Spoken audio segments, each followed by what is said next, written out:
જેને સ્વભાવનો મહિમા જાગ્યો, પરમાત્મા સ્વરૂપ ભગવાનનો જેને મહિમા જાગ્યો, નિજ આત્માની વાત છો, જેમાં અનંત અનંત અનંત પવિત્ર ગુણોની શક્તિનો ભંડાર ભગવાન,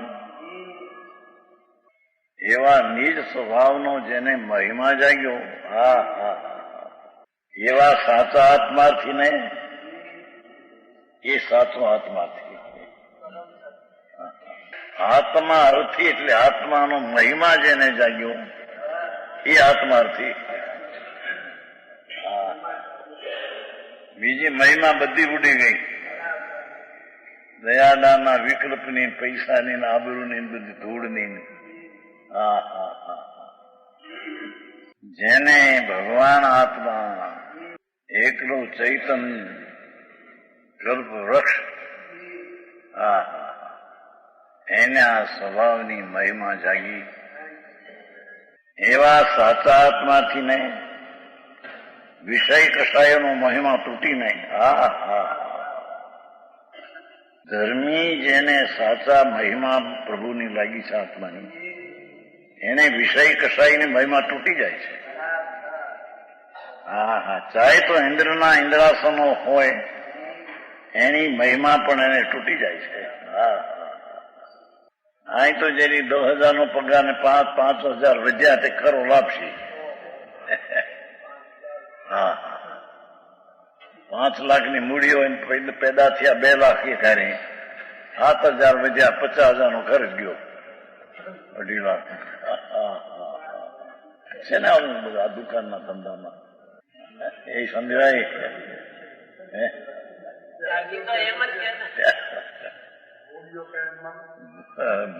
એની તો માનવાની વાત છે. જેને આત્માની મહિમા જાગી તેને આત્માર્થી કહીએ. જેને રાગ ને પુણ્ય એની મહિમા છે તે મિથ્યા દ્રષ્ટિ કહીએ. ત્રિલોકનો નાથ ચેતન ચિંતામણી પ્રભુ, જેની ખાયમાં અનંતા ગુણના રતન ભર્યા છે. તે કેટલા કે અનંત અનંત અનંતનો પાર નથી એટલા રતન ભર્યા ચૈતન રતન. એનો જેને મહિમા જાગ્યો, એને વિષય કષાયની મહિમા તૂટી જાય છે. એ ક્રોડું ઇન્દ્રાણીનો જોગ હોય તો પણ સમકીતીને તેનો મહિમા તૂટી જાય છે. સમજાય છે કાંઈ? રાગ આવે પણ કાળો નાગ હોય એમ દેખાય, દુઃખ દેખાય ને. એની મહિમા નથી કે આ વિષય સેવ્યા ને ભાટીમાં મજા આવીને. એમ કોઈને જીત્યા માનમાં, એને હૈરાણ પોથી જીતી ગયા. એવા માનનો મહિમા જ્ઞાનીને ન હોય. આવી વાતો છે. એક જ્ઞાનમાં 2 તલવાર ન રહી શકે.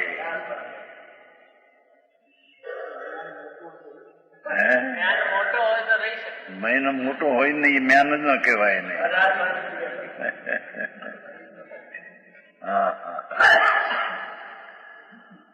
જેને પુણ્ય ને પાપના ભાવનો મહિમા ઉડી ગયો છે, જેને અનુકૂળ સંયોગોની મહિમા આશ્રયતા ટળી ગઈ છે.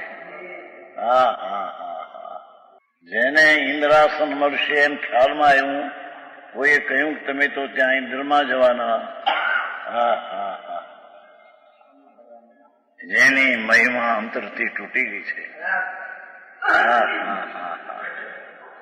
મારો નાથ આનંદનો સાગર, જેમાં અનંત અનંત ચૈતન રતન પડ્યા છે પ્રભુ. એક એક રતનની પણ કિંમત નહીં, એટલી અકિંમતી ચીજ, અમૂળ ચીજ છે. એવા ચૈતનના સ્વભાવની આત્માર્થી ને મહિમા જાગી, તેને આત્માર્થી કહી. તેને આત્માનું પ્રયોજન છે એમ કહીએ.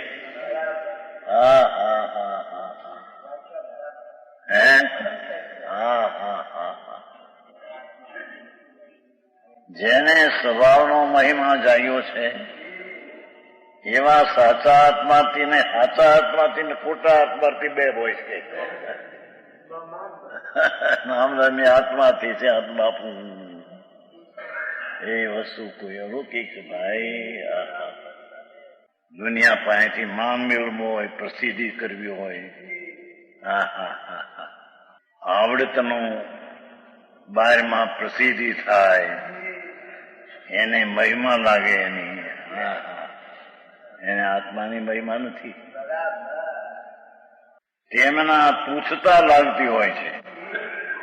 વિષય કસાયની મહિમા તૂટીને તેની તુચ્છતા લાગતી હોય છે. આત્માથી ન હોય, વસ્તુના સ્વભાવની મહિમા ન હોય, એને એની મહિમા બહારની લાગે છે. 2 કરોડ રૂપિયા 3 કરોડ રૂપિયા થયા, અમારી આબરૂ આખા હિન્દુસ્તાનમાં પ્રસિદ્ધિ થઈ ગઈ.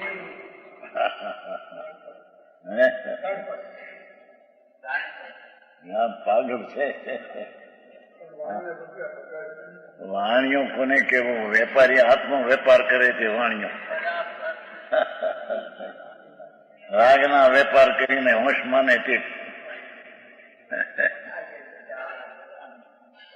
આત્મા રામ રમે તે રામ, રામમાં રમે તે હરામ છે. રાગ આવે પણ એનું મહિમા નથી. કે શુભ ભાવ આવ્યો અને હવે આમાં પુણ્ય બંધાય છે, આપણે સ્વર્ગમાં જઈશું. એ મહિમા જ્ઞાનીને હોતો નથી. બહુ સરસ પહેલેથી વાત નથી. એ ઠેઠ સુધીની વાતો છે આમાં ઘણી. જેને સ્વભાવનો મહિમા જાગ્યો છે એવા સાચા આત્માથી ને વિષય કસાયના 5 ઇન્દ્રિયની વિષયની મીઠાશ જેને ઉડી ગઈ છે, જેને ક્રોધમાં માયા લોભની મહિમા ઉડી ગઈ છે, જેને એ વિષય કસાયનો ભાવ તુચ્છ લાગે છે, તુચ્છતા લાગતી હોય, વિષય કસાયનો ભાવ જેને આત્માની મહિમા આવી હોય તેને તુચ્છતા લાગે છે, અને જેને અધિક લાગે છે એને આત્માની મહિમાનો અભાવ છે. તેને ચૈતન સ્વભાવની સમજણમાં ચૈતન સ્વભાવની સમજણમાં નિમિત્તભૂત દેવશાસ્ત્ર ગુરુનો મહિમા વ્યવહારે આવે છે.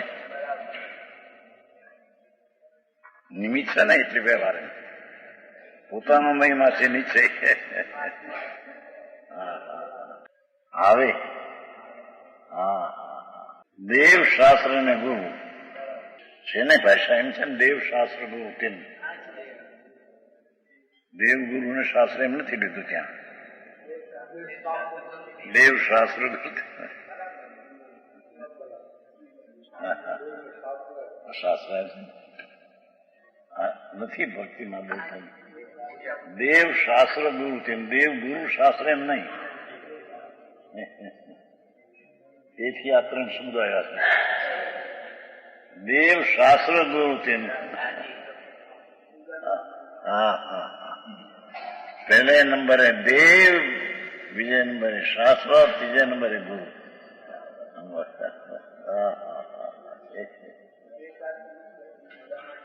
જેન વાણી એકલા મંત્ર ઝરતા હોય છે. વાણી પરમાગમ એની મહિમા આવે છે વિકલ્પ, પણ સ્વભાવની મહિમા છોડીને મહિમા આવે છે નહીં. સ્વભાવની મહિમાવંતને આવા મહિમાવંત ગુરુનો એને મહિમા આવે વ્યવહારે. ગમે તે કાર્ય કરતા તેને ગમે તે કાર્ય કરતા એટલે આ મહિમાનો વિકલ્પ આવ્યો તે વખતે પણ તેને નિરંતર શુદ્ધ સ્વભાવની નિરંતર શુદ્ધ સ્વભાવ પ્રભુ પરમાનંદની મૂર્તિ આત્મા એની પ્રાપ્તિ કરવાની ખટક રિયાઝ કરે છે. નિરંતર શુદ્ધ સ્વભાવ. મારો પ્રભુ પૂર્ણ શુદ્ધ સ્વભાવથી ભરેલો, એને પ્રાપ્ત કરવાની ખટક. અંદર ગરજ ખટક રિયાઝ કરે છે. ગ્રસ્તાશ્રમમાં રહેલા જ્ઞાનીને સમ્યક દ્રષ્ટિ છે, જ્ઞાની છે, એવા ગ્રસ્તાશ્રમમાં રહેલા જ્ઞાનીને શુભાશુભ ભાવથી જુદા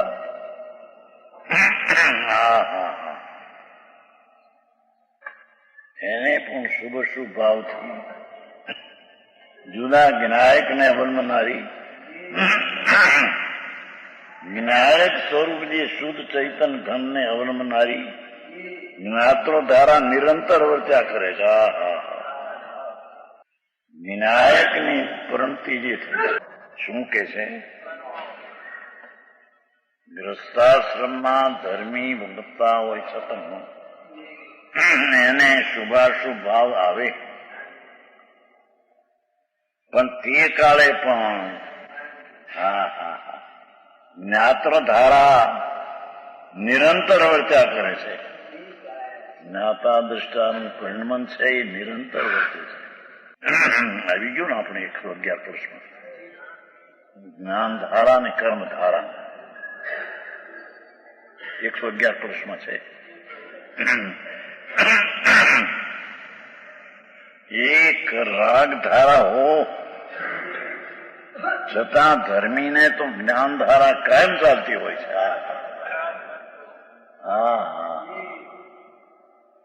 સ્વભાવની સન્મુખતાની દશા જે થઈ છે એ તો કાયમ સરૂર જ છે. અરે તેના અશુભ ભાવને કાળે પણ જ્ઞાત્ર ધારા જે શુદ્ધ ચૈતનનું પરિણમન છે એ પરિણમન તો ચાલુ જ છે. છે ને? નહીં પરંતુ જ્ઞાતા દ્રષ્ટાની જે ધારા એ તો નિરંતર જ હોય છે. પુરુષાર્થની નબળાઈને લીધે, પરંતુ પુરુષાર્થની કમજોરીને લીધે અસ્થિરતારૂપ વિવાહ પણ ઉભી છે. અસ્થિરતા રાગની ભાવ એવી અસ્થિરતારૂપ વિવાહ પરિણતિ ઉભી છે. તેથી તેને ગ્રસ્તાશ્રમને લગતા શુભ શુભ પરિણામ હોય છે. એને યોગ્ય, એને યોગ શુભ ભાવ ને એને યોગ શુભ ભાવ એવી એની વિભાવ પરિણતિ ઉભી છે. તેથી તેને ગ્રસ્તાશ્રમને લગતા શુભાશુભ પરિણામ હોય છે. સ્થિર સ્વરૂપમાં સ્થિર રહેવાતું નથી. જ્યાં ભગવાનને ભાળ્યો જોયો છે, અનુભવ્યો, તેમાં રહી શકતો નથી અંદરમાં. તેથી તે વિવિધ સ્વભાવમાં જોડાય છે. વિવિધ અનેક પ્રકારના દેવ શાસ્ત્રનો વિનય મહિમા વિજય જોડાય છે. મને દેવગુરુની સદા સમીપતા હો એવી ભાવના હોય છે, છતાં તે કાળે જ્ઞાત ધારા તો છે.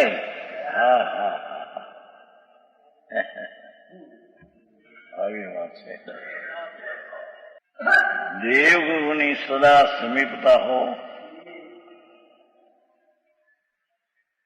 જ્યાં શાસ્ત્ર કાઢી નાખ્યું.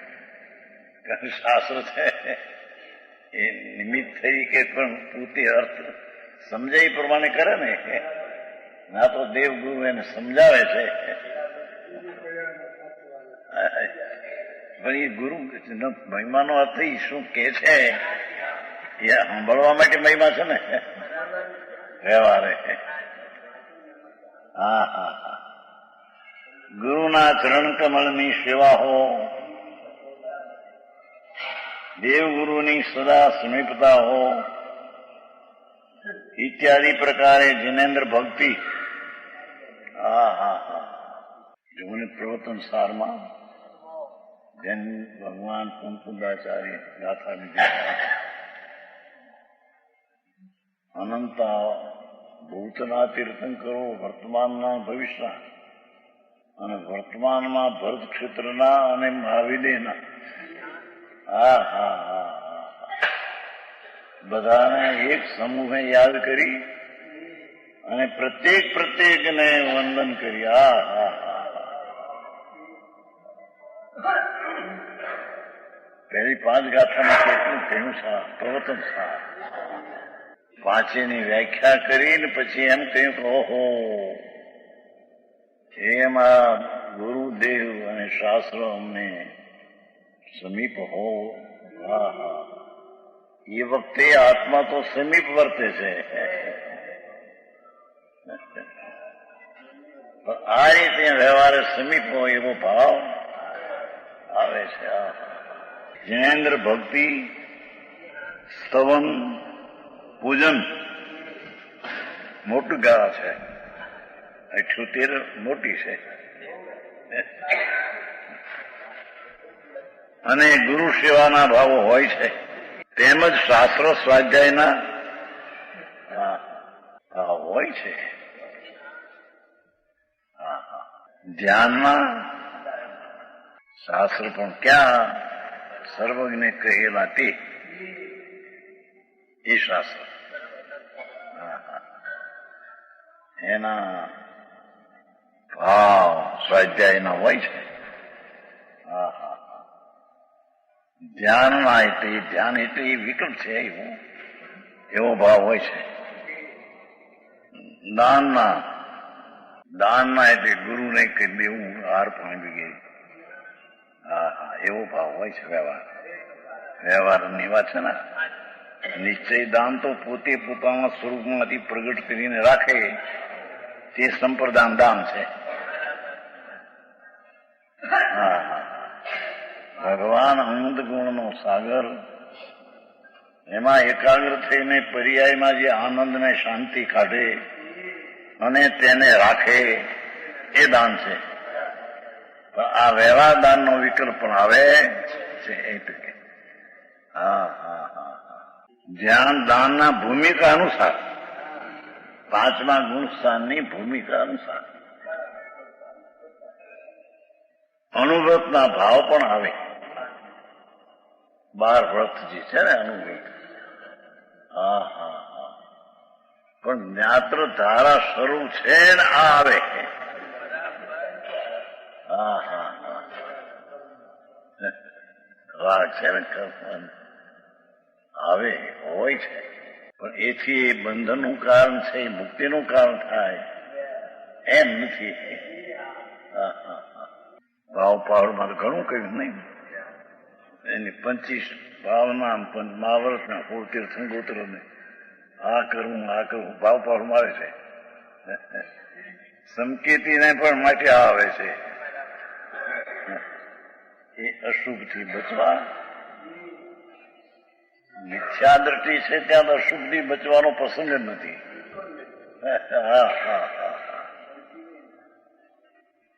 જેને આત્મા શુદ્ધ ચૈતન્યની દ્રષ્ટિનો અનુભવ થયો એને અશુભથી બચવા શુભમાં આવું એમ કહેવામાં આવે. તેને હઠવીને આવે છે. અનુવ્રત તપનો ભાવ આવે. તપના ઘણા પ્રકાર છે. અનુસરણ વૃદ્ધિ વૃત્તિ સંવિજ્ઞા વિનય આદિનો ભાવ વગેરેના શુભ ભાવો તેને હઠવીને આવે છે. સહજથી પ્રસંગમાં એને એ ભાવ આવે. હઠથી આવે એમ નથી. આ બધાય ભાવો દરમિયાન આવા બધા ભાવના પ્રસંગમાં પણ જ્ઞાત્ર પ્રણતિની ધારા તો સતત ચાલુ જ હોય છે. હા હા હા.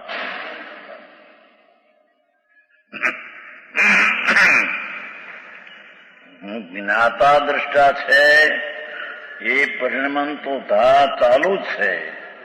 હા હા. આવા ભાવ આવ્યા માટે જ્ઞાત્ર ધારા તૂટી જાય છે એમ નથી. હા હા. જ્ઞાત્ર પણતિથી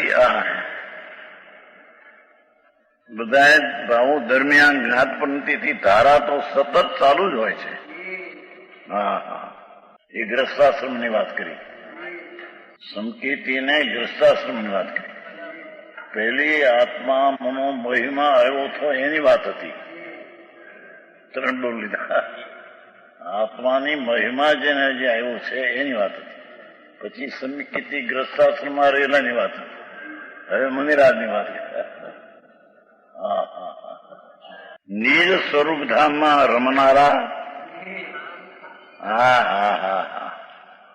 નિજ સ્વરૂપ ધામ. હા હા હા. સુખધામ. સુખધામ એ અનંત સહી આવે છે ને. સુસંત સહી પોતે આત્મા ખરી કાંઈ તો ત્યારે. નિજ સ્વરૂપ ધામમાં રમનારા મુનિરાજને પણ કેમ આવ્યું? બધા શ્રાવકનું 5મા ગુણ સામે આવે છે. જ્ઞાતો ધારા હોવા છતાં એમાં મુનિરાજને પણ કે આગળ વધી ગયા છે એટલે એને શુભ ભાવ ન હોય એમ નહીં. 3 કષાયનો અભાવ અને વિતરાગતા પ્રગટી છે. હા હા હા. એને પણ પૂર્ણ વિતરાગ દિશાના અભાવે આ કારણા વિતરાગ દિશા છે પણ પૂર્ણ વિતરાગ દિશાના અભાવે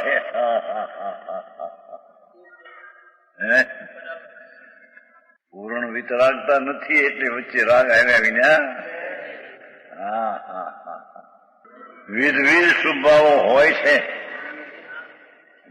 દેવગુરુનો વિનય, શાસ્ત્ર સ્વાધ્યાય એવો ભાવ હોય છે ને. મુનિને 2 જ હોય, ધ્યાન ને સ્વાધ્યાય. આવે છે ને, બીજું કઈ ના છે નહીં એને તો. હા હા હા. પૂર્ણ વિતરાગ દિશાના ભાવે વિવિધ સ્વભાવો હોય તેમને મહાવ્રત વિડાને અનુભવતા હતા.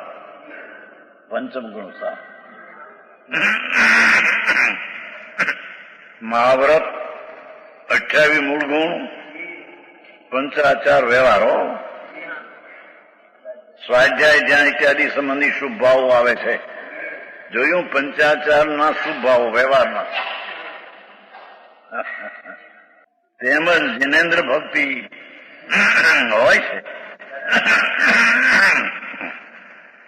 શુદ્ધ ભક્તિ, ગુરુ ભક્તિના ઉલ્લાસમય ભાવો પણ આવે છે. પછી એની વિશેષ વાત